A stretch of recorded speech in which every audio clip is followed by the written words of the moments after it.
आप सभी को जय मसीह की। आज हम राख बुध यानी ऐश वेंसडे मना रहे हैं, जो कि 40 दिन के उपवास का आरंभ है। यह दिन हमें पश्चाताप, आत्मविश्लेषण और विनम्रता की ओर बुलाता है।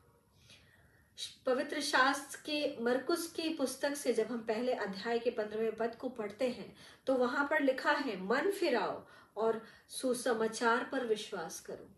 उत्पत्ति 3:19 में लिखा है, क्योंकि तू मिट्टी है और मिट्टी में ही फिर लौट जाएगा। आज जब हमारे माथे पर राख का क्रूस बनाया जाता है तो यह हमें याद दिलाता है कि हम मिट्टी से बने हैं और हमें एक दिन इसी मिट्टी में लौटना है। प्रियो, ये वक्त है पश्चाताप का। बाइबल हमें सिखाती है रोमियो 3:23 में कि हम सब ने परमेश्वर के विरुद्ध पाप किया और परमेश्वर की महिमा से हम रहित हो गए। लेकिन परमेश्वर एक दयालु पिता है जो हमारे पश्चाताप का इंतजार करते हैं। जो सच्चे मन से मन फिराता है, परमेश्वर उसे माफ करता है और एक नया जीवन देता है। हम जब बाइबल के उदाहरण को देखते हैं तो योना के समय में जब नीनवे के लोगों ने पश्चाताप किया तो परमेश्वर ने उन पर दया की और उन्हें नाश होने से बचा लिया। आज जब इसी तरह हम अपने सच्चे हृदय से पश्चाताप करेंगे तो परमेश्वर हमें शुद्ध करेगा और हमें नई आशीषों से भर देगा। राख हमारे नश्वर होने का प्रतीक है। यह हमें सिखाती है कि इस पृथ्वी पर हम सिर्फ एक समय के लिए हैं और इसलिए हमें अपनी आत्मा के उद्धार के लिए प्रयास करना चाहिए। बाइबल में राख का उपयोग मन फिराने और प्रायश्चित करने का एक संकेत है।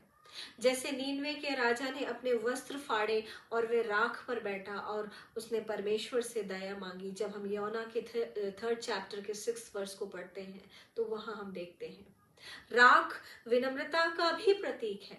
जैसे आयूब ने कहा, मैं धूल और राख में पश्चाताप करता हूँ। आयूब 42 के 6वें पद में कहते हैं कि मुझे अपने आप से घृणा होती है। प्रियो, ये 40 दिन का उपवास हमारे आत्मिक शुद्धि के लिए है, हमारे स्पिरिचुअल प्यूरिफिकेशन के लिए है और ये 40 का अंक बाइबल में एक आत्मिक परीक्षा और आत्मशुद्धि का प्रतीक है। जैसे यीशु मसीह ने जब 40 दिन का उपवास किया और फिर शैतान को पराजित किया, इसी हम मत्ती के 4th चैप्टर के 1st वर्स से 11th वर्स तक पढ़ सकते हैं, देख सकते हैं। मूसा ने 40 दिन परमेश्वर के साथ बिताए और फिर वे 10 आज्ञाएं लेकर आए, जिसे निर्गमन के 34वें अध्याय के 28वें पद में देख सकते हैं। एलिया ने 40 दिन उपवास किया और परमेश्वर से मुलाकात की। जी हाँ प्रियो, ये 40 दिन हमें प्रार्थना, उपवास और दानशीलता, मतलब कि दान के जरिए हम आत्मिक रूप से शुद्ध होने का मौका परमेश्वर हमें देते हैं। हमें क्या करना चाहिए? पश्चाताप करें और अपने हृदय को बदलें। प्रार्थना और उपवास के द्वारा आत्मिक शक्ति को प्राप्त करें। गरीबों और जरूरतमंदों की सहायता करें।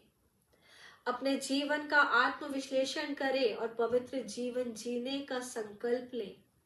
राख बुध हमें यह याद दिलाता है कि हम परमेश्वर के सामने झुके और अपने पापों का प्रायश्चित करें और एक पवित्र जीवन को उसके अनुसार व्यतीत करें।